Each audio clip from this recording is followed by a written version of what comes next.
What's going on, everyone? So, Ford vs. Ferrari is now in theaters. And this film, for those of you who don't know, I'll give a quick premise. So, essentially, this movie is about Carroll Shelby and Ken Miles as they battle against corporate greed and essentially interference, where they are trying to build a Ford vehicle to face off against Ferrari.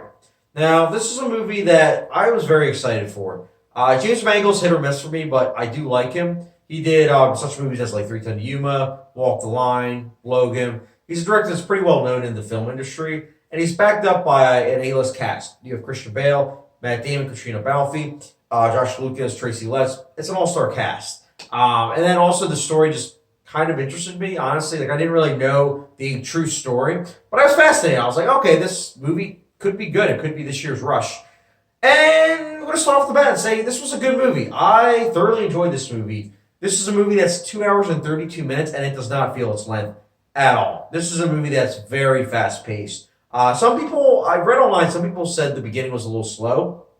Honestly, I didn't feel that way. I thought that the movie just kept itself moving. It felt like a motor to a car, honestly, with how fast it was going. Like, it was awesome, honestly, because those are the best type of movies. Like, I love slow-paced movies, but like when you have a movie that is long and it doesn't feel long, those are the best kind. This movie also is very well acted. The performances by everyone's incredible, specifically Christian Bale. He steals the show. It's incredible knowing the backstory, the fact that he was 70 pounds overweight and that he lost those 70 pounds post-Vice to do this movie. And my goodness, it's yet another reason why I love Christian Bale as an actor. One of the best method actors working. Everyone else is good. I shouldn't say great. They were good. With what they were given. And I really like the technical aspects with the movie. And I know I always talk about that in my reviews, but it's because, yes, I care about story, characters, and messages, but like when I see a movie that has incredible technical aspects, it really does speak to me. And I think that this movie especially, it's awesome because seeing it in Dolby, you really get a sense of the sound design, with the car engines, along with the flow of the music and like the fast-paced rapid speed of Marco Beltrami's score. And he's also backed up by, I didn't know this composer, Buck Sanders. Like, together they did a really good job with composing the score and then mixing it with the sound design. It was really effective. Production design and visual effects are also top-notch.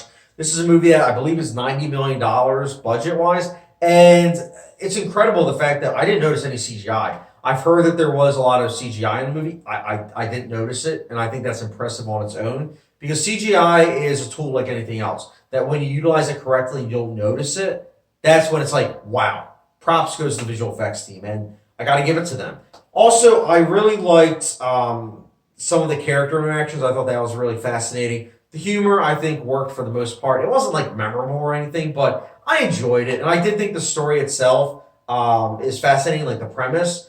But I will say this: as much as I love the technical aspects, as much as I was entertained, like I was entertained throughout the movie, and I think that it's impressive the fact that it's a 2.5 hour movie that didn't feel that way. I did have some issues that I want to address, and I think that it's fair to say most of them are personal preferences because you take anybody to see this movie, like your average person, they're going to love this movie. I can see it right now on Rotten Tomatoes with audiences. It's going to have like a 99% through audiences. It's a crowd-pleasing movie. I get it. But this is also my review, so I want to address a couple issues I personally have with the movie. The first one, I want to say this. I think that as much as I enjoyed the characters and the actors that played them, I did think that the villains were really weak. Like, they were almost like mustache twirling. Like, especially Tracy Letts and Josh Lucas. I like Josh Lucas, I really do, especially in A Beautiful Mind. But in this role, it just felt so overblown and like to the point where it was like, really? Like, was the real life person really like this bad? And history buffs, correct me if I'm wrong, but it just kind of felt like it was a little bit too overacted or overdone. And again, I liked the performance. I just thought that the character itself was kind of like, and the way they were playing, I was like, Same with Tracy Letts. And then, while on the topic of characters, I did have a problem with Katrina Balfe's character. I love her. I think she's an incredible actress. I love her in Outlander. Outlander is a great show. Check it out if you haven't already.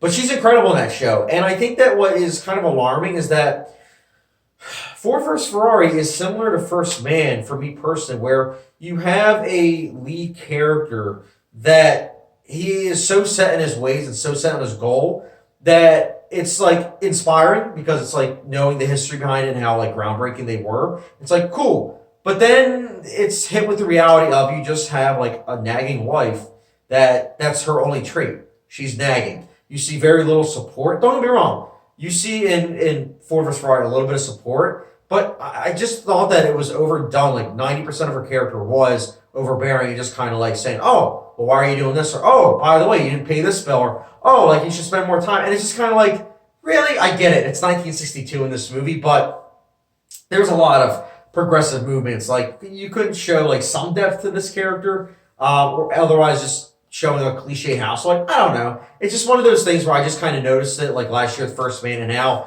another biopic movie starring a white man is following that same trend. I don't know. It's just something I wanted to address. Also, I think that there's something that happens in like the last 10 minutes of the movie, and they just kind of like, in my opinion, brush aside it. They like talk about it for a little bit, and then they just like go past it. I'm like, that's a pretty big event. Like, okay, I guess it's not the point. Whatever.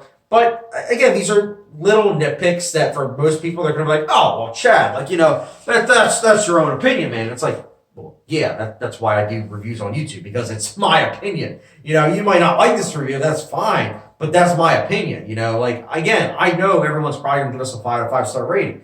That's fine by you guys, but for me personally, if I notice stuff in a movie, it's hard for me to look past it and say it's a flawless movie, it's a masterpiece, because it's not. This is this year's, it's going to sound weird to say it, but this is this year's Green Book. It's not this year's First Man in terms of overall, because First Man didn't really do well at the box office, but I think that Ford vs. Ferrari is this year's Green Book, and that it's a movie you can show to anyone and everyone will be able to enjoy it. It's easy to digest. It's not offensive in any way, shape, or form. Otherwise, maybe the history, I got to look that up after this review. But it's a movie that I think is multi-layered, and that it can attribute to any generation. It can attribute to the people that you actually got to witness all this going on. The people that, like my generation, people that are younger than me. It's just a movie that I think is relevant because of the storytelling. It's a traditional story told in a film that has great technical aspects. So it's a movie that I think will speak to everyone. Movie buffs will like the technical aspects as well as the acting, and then the everyday person will enjoy a traditional story told in a cookie cutter fashion that is awe-inspiring. So on that note, I'll say Ford vs. Ferrari. Again, I thoroughly enjoyed this movie.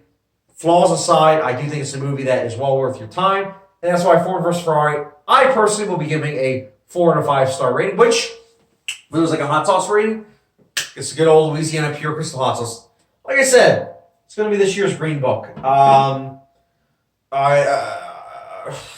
I'm just going to leave it at that. But guys, what did you think of Ford vs. Ferrari? Did you like it? Did you not? Let me know your thoughts in the comment section below. And what's your favorite James Mangold movie? My personally, 310 to Yuma, baby. Love that movie. That's my favorite James Mangold movie. Let me know yours in the comment section below. And as always, don't forget subscription, notification bell, and I'll catch you guys later.